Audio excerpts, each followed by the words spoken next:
Get this. Okay, get this. Today, we have Ansel Adams.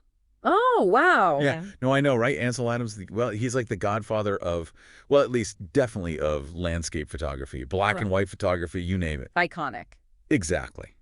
But for today's deep dive, we're going to take all that, everything we know about Ansel Adams, all the incredible work he's done, his whole philosophy on photography, and imagine, what if we dropped Ansel Adams into the year 2024, Oh, this is going to be good. right? With like a smartphone. A And smartphone. the camera, would he be like, I mean, would he be on Instagram? Would he be using filters? Like, what would that even look like? That is the question, isn't it? That is what we are here. I mean, I don't know the answer, but Yeah. we're diving deep into like this imagined interview, which honestly, this is gold. Yeah. I love it when we get these kinds of things to look at because it's like we get into the mind of somebody who's gone. Right. Like we don't actually have Ansel Adams here, Yeah, but to be able to take something that he actually, I mean, this is like, it's like time travel. it's like time travel. And to be Yeah. able to get what he might have to say about the world today, come on, that's, Let's go. All right. So Ansel Adams, digital cameras, smartphones, the whole bit. How do we think he felt about it? one of his quotes that always comes to mind is when he called digital photography, photography fast food and a souffle in a microwave.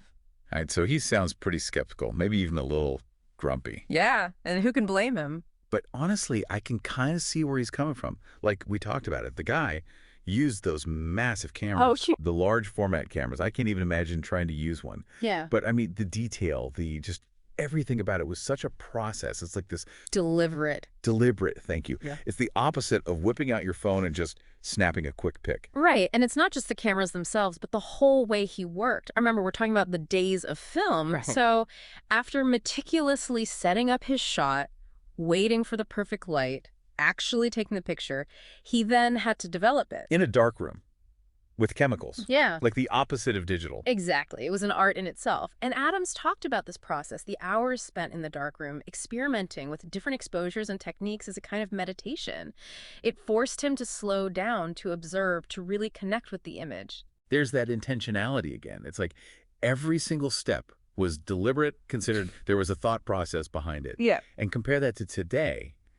I mean, how many photos do we take without even really thinking? Swipe, tap, done. It's the totally different mindset. Totally different. But here's the thing.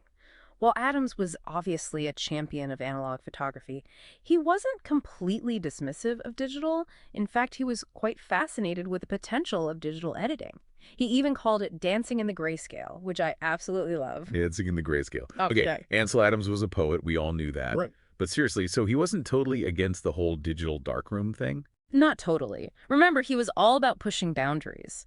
But even then, he was cautious about the potential for digital manipulation. He recognized that the ease of editing could lead to images becoming less about capturing reality and more about fabricating it. He said, a good photograph is knowing where to stand. A great photograph is knowing where to stand and when to push the delete key, which is kind of a funny. It is funny because he's talking about digital. He gets it. He understands like there's good and bad. Right. Exactly. He understood that too much manipulation could undermine the integrity of a photograph. He even had this great line. He said, the dark room is still the dark room, only now it has a Wi-Fi connection. Okay, that's pretty brilliant. It is, right. But, it highlights this question that photographers still grapple with today.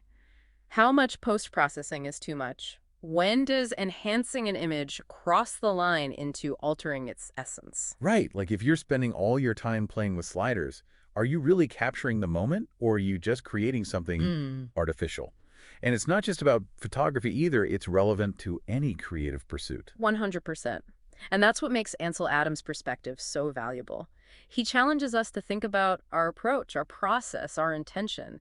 He famously said, get it right or try again next week. Which at first it sounds kind of harsh, but It's not about being perfect the first time. It's about perseverance. It's about embracing the process, learning from your mistakes, and constantly striving to improve. it's about, as we said, respecting the craft, respecting the art, no matter what it is.